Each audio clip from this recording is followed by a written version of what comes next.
I want to tell you about two school districts. This is a true story.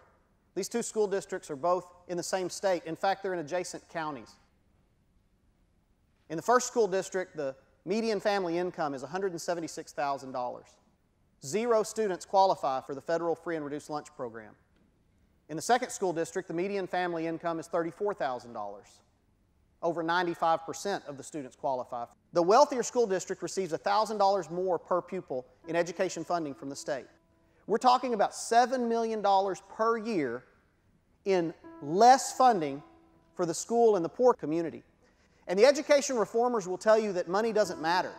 But a lower funded school will have larger class sizes, fewer field trips, lower paid teachers, older computers, fewer librarians, fewer nurses, fewer counselors, fewer electives, fewer extracurricular activities. But all we can afford to give you is standardized tests.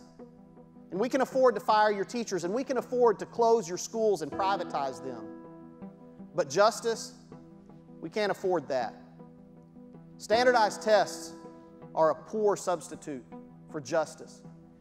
And accountability based on tests is a poor substitute for equitable treatment.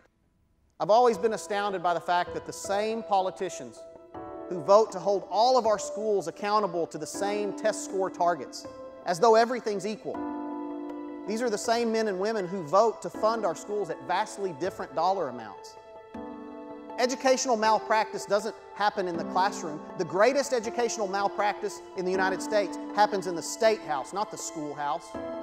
If we truly cared about how our students end up, we would have shared accountability, where everyone whose fingerprints are on these students of ours has to answer for the choices that they make.